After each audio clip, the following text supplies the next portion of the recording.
I'm Eric Alstrom with Speed Mod. This is Rob Vogel of Carbiliner, and we're here at the Grand National Roadster Show at the Pomona Fairplex and the Bonneville CenturyOfSpeed celebration.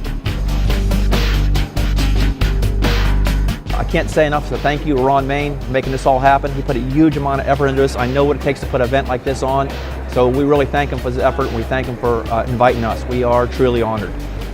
We're surrounded today by a century of land speed record vehicles, and it's an incredibly inspiring thing to be here right now with our new car that's trying to break the Bonneville record for wheel-driven streamliners.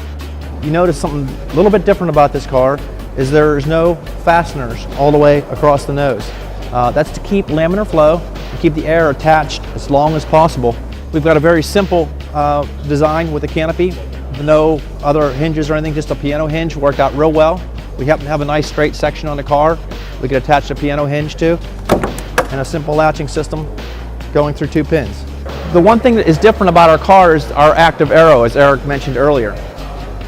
We can make 3,000 pounds of downforce on the rear wheels from 180 miles an hour all the way through 550. The car only requires about 850 horsepower to hold the car at 500 miles an hour, but it will require some more horsepower than that to get it up to speed. We'll need a push until about 40-50 miles an hour before we can put it in gear and take off from there.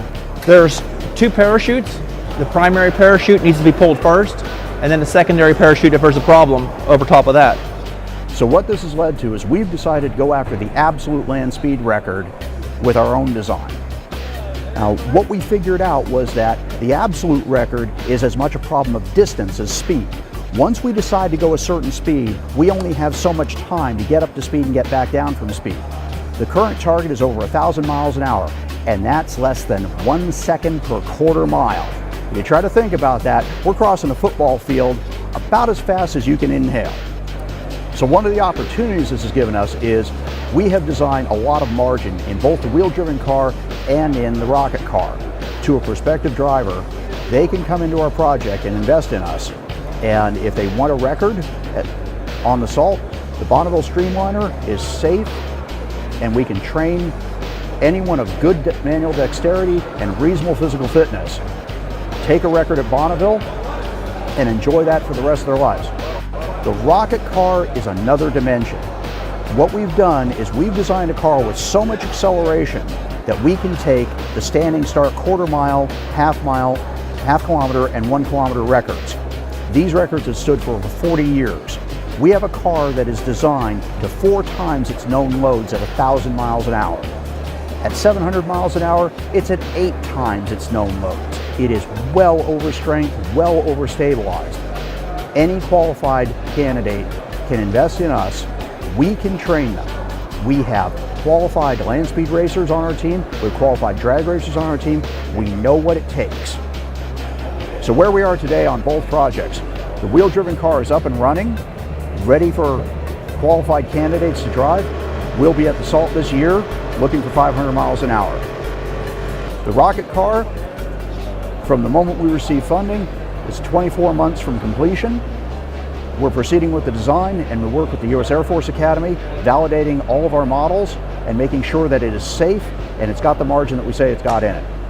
Another passion we have here at Carbiliner LSR is to educate children, to go into different high schools and put on a 25-point PowerPoint presentation, and at the end of the class we allow the children to come out and sit in the car and get their picture taken, and the kids really get a kick out of it. They really love it.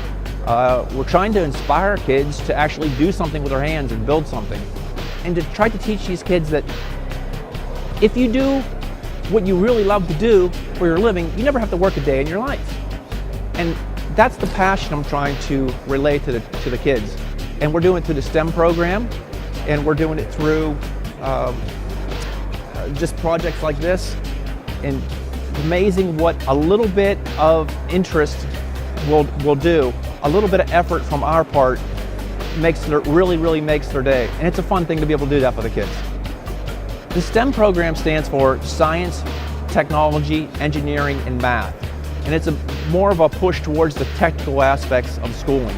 We are really behind the United States as far as pushing the technical aspects of education. And I believe the STEM program is a great method to move us in that direction.